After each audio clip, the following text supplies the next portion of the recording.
Counting techniques में एक type की और प्रॉब्लम्स देखने को मिलती हैं जहाँ पे आपके पास एक आइटम दिया होता है, N number of N items दिया है और उसके अंदर कुछ चीज़ें सेम हो रही हैं। कहने का मतलब ये है कि अगर आपके पास एक वर्ड दिया है, ठीक है, उसमें जो लेटर्स हैं उन लेटर्स में से कुछ लेटर रिपीट करना है, ठीक है, और आपसे पूछा है कि आप कितने वर्ड्स यहाँ पे फॉर्म कर सकते हो।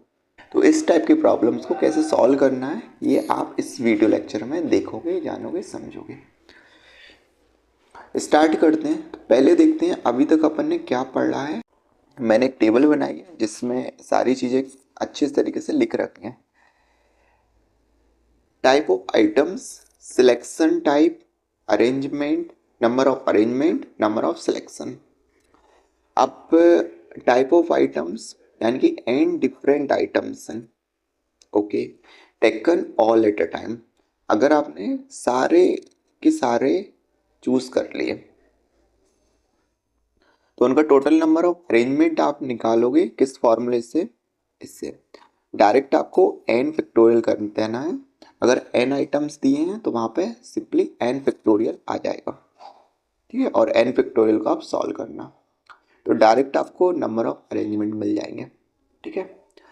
अब सिलेक्शन तो ऑब्वियसली बन ही आएगा क्योंकि जो आपका जो सिलेक्शन है, कॉम्बिनेशन है, वहाँ पे ऑर्डर मैटर नहीं करता, वहाँ पे ऑर्डर मैटर नहीं करता।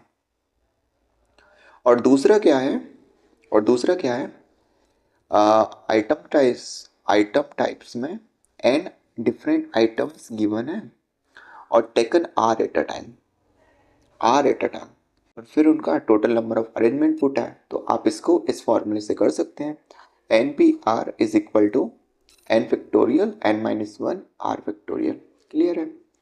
लेकिन अगर पूछ रखा है सिलेक्शन क्या होगा तो सिलेक्शन अपन कॉम्बिनेशन के फॉर्मूले से निकालते हैं जो होता है एन सी आर, यानी कि N factorial N minus one का होल फैक्टोरियल और आर फैक्टोरियल, ठीक है। इसको आप लगाएंगे तो आपके पास डायरेक्ट नंबर ऑफ सिलेक्शन निकल जाएंगे। ये परमिटेशन का है और ये कॉम्बिनेशन का फॉर्मूला है, ठीक है। अब बढ़ते हैं जो हमारा आज का टॉपिक है। आज हमको जो समझना है इस लेक्चर में उस पर फोकस करते हैं। देखो, एन आइटम्स दिए हैं, उसमें से P alike, Q alike, R alike. Alike का मतलब क्या है? आइडेंटिकल, यानी एक जैसा, रिपीट हो रहा है, ठीक है, वो है जो रिपीट हो रहा है। अगर सिंपली आपसे बोलता है taken all at a time, जितने इसमें आइटम्स हैं वो सारे आपने ले लिए और फिर बोला उनका अरेंज करो, कितने नंबर ऑफ अरेंजमेंट वहाँ पे बने। Simply N factorial upon P factorial, Q factorial, R factorial. अब देखना यहाँ पे total number of items N है तो रख दिया एन, लेकिन इसमें कुछ सेम क्वांटिटी है, उस सेम क्वांटिटी जो है उसका फैक्टोरियल लगा के उसे डिवाइड करना है, ठीक है। जहाँ पे p सेम था, आइडेंटिकल थे, तो उससे p फैक्टोरियल से q था, q फैक्टोरियल से r था, r फैक्टोरियल। ये कैसे हो रहा है मैं अभी एक एग्जांपल दूंगा, वहाँ से आपको एकदम क्लियर होगा, ठीक है। तो इसका भी सिलेक्शन कितने बनेंगे? नंबर ऑफ सिलेक्शन आपका एक ही बनेगा, ठीक है। अब इस चीज को थोड़ा एक एग्जाम्पल से समझते हैं। मैंने एक वर्ड लिया है यहाँ पे मैथमेटिक्स, इसमें टोटल नंबर ऑफ लेटर है 11, ओके, 11 लेटर है इसमें। अब जिसमें से सेम कितने हैं, यानी अलाइक, यानी रिपीट हो रही है चीज, तो m और m, ये m है और m है, m दो बार रिपीट हो गया, ठीक है। और देखें जो a है वो भी यहाँ पे दो बार रिपीट हो रहा है, a और a टू टाइम्स रिपीट हो गया, और t है, t भी आपका दो बार रिपीट हो गया, ठीक है। अब जो रिपीट हो रहा है क्वांटिटी, इसको मैंने नाम दे दिया। मैंने बोला जो p है, टू बार जो रिपीट हुआ उसको एक नया नाम दे दिया, p बोल दिया उसको, तो यानी p इज इक्वल टू 2 है। जो a है उनको नाम मैंने q दे दिया और वो 2 टाइम्स रिपीट हो रहा है और उसको r बोला, p alike, q alike and r alike, ठीक है जी।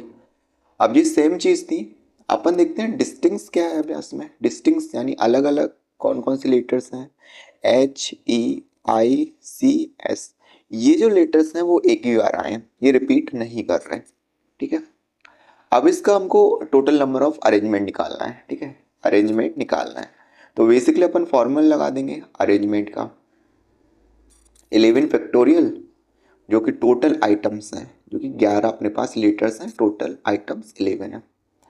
अब इसमें जो रिपीट कर रही चीज़ है, जैसे कि P जो है, यानी कि M 2 बार है, 2 बार रिपीट हुआ तो मैंने 2 फैक्टोरियल डिवाइड कर दिया।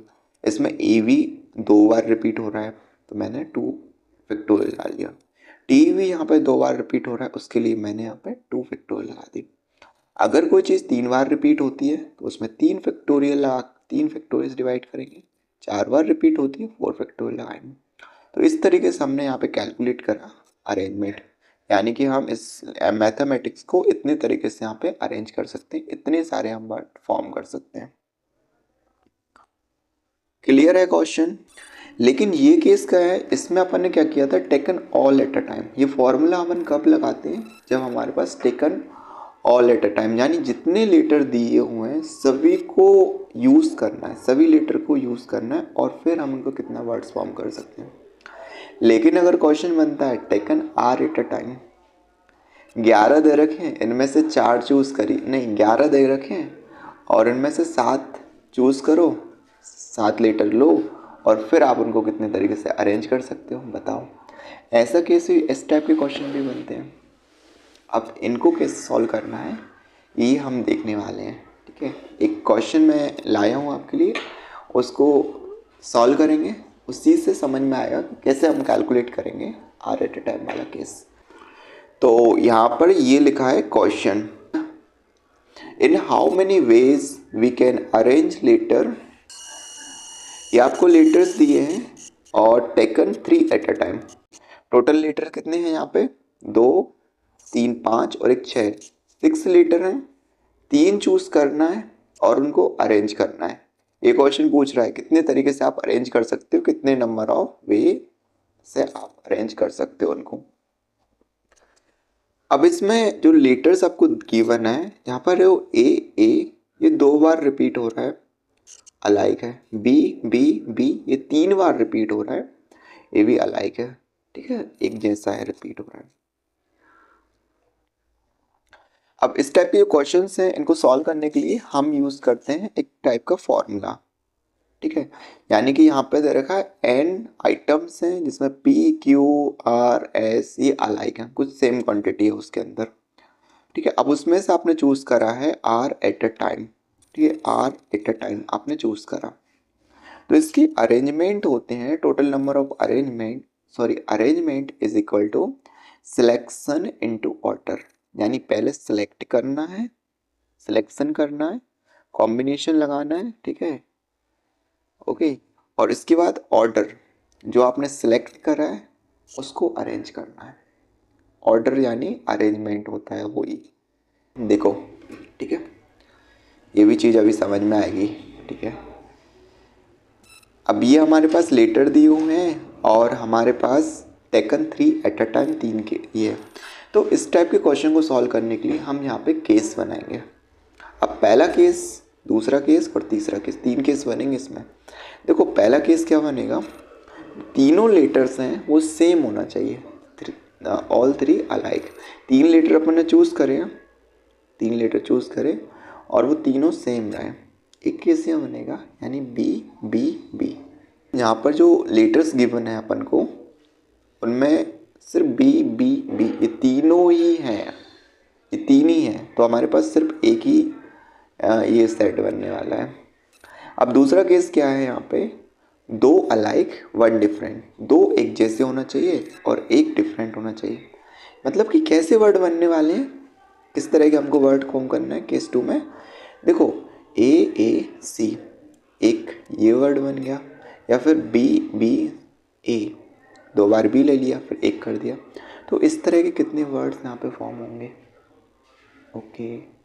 मतलब देखो केस में क्या कर रहे हैं अपन, इस केस में जितने वर्ड्स फॉर्म होंगे, ठीक है, कैलकुलेट करेंगे, फिर हम केस 2 है उसमें देखेंगे कितने वर्ड्स फॉर्म होंगे, वो देखेंगे, फिर केस 3 में निकाल लेंगे और फिर उनको ऐड कर देंगे, तो हमारे पास टोटल नंबर ऑफ वेज आ जाएंगे इसको अरेंज करने के। तो अब देखो केस 3 जो है तीनों डिफरेंस होना चाहिए, तीनों डिफरेंट होना चाहिए। केस 3 ये बन गया। अब तीनों डिफरेंस कब होंगे? देखो जब आप इधर से ए ले लो, बी ले लो और सी ले लो, ए बी सी, ये आपका केस बनेगा। अब जो तीनों केस में अपन individually total number of ways यहाँ पे कैलकुलेट करेंगे, इंडिविजुअली कैलकुलेट करेंगे एक एक केस का, और फिर उनको ऐड करना है, करेंगे। अब देखते हैं यहाँ पे जो केस 1 है अपने पास, केस 1 जो है, केस 1 वो क्या है? तीनों same, all three alike, B B B. अब जो टोटल गिवन लेटर्स हैं हमको, जो टोटल लेटर्स हमको गिवन है उसमें हमारे पास सिर्फ बी बी बी ये तीनों हैं जिनको हम एक साथ ले सकते हैं। तो यहाँ पे इनको सेलेक्ट करने का हमारे पास तरीके हैं सिर्फ 1। तो इसको सेलेक्ट करने का तरीका हमारे पास सिर्फ एक ही निकल कर आ रहा है। अब दूसरा क्या था? अब जो सिलेक्ट करा है उसको अरेंज करना है। देखो ऑर्डर जहाँ पे था ना, ऑर्डर, अब मेरे पास जो 3 है, मैंने 3 चूज़ करा है, तीनों लेटर जहाँ पे सेम है, बी बी बी, यानी आर की वैल्यू कितनी है? मतलब 3 अपना चूज़ करे, लेकिन जो तीनों ही उसमें सेम है, इसलिए मैंने यहाँ पे 3 फैक्टोरियल से डिवाइड कर दिया। 3 फैक्टोरियल एंड 3 फैक्टोरियल, ये कट गया, टोटल 1 आया। इसको हम एक ही तरीके से अरेंज कर सकते हैं। ठीक है, अभी समझ में आया होगा आपको, थोड़ा थोड़ा आया होगा।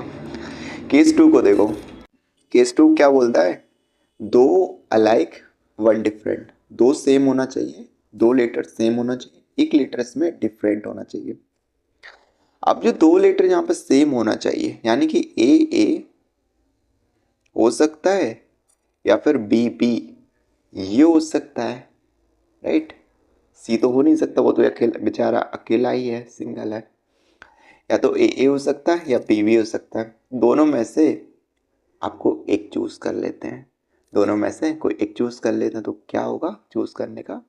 2 टोटल है, उनमें से एक चूज कर लिया, तो 2C1। ठीक है, अब देखो दूसरा, अब यहाँ पे थोड़ा सा कॉम्प्लेक्सिटी आ रही है, ध्यान से समझना।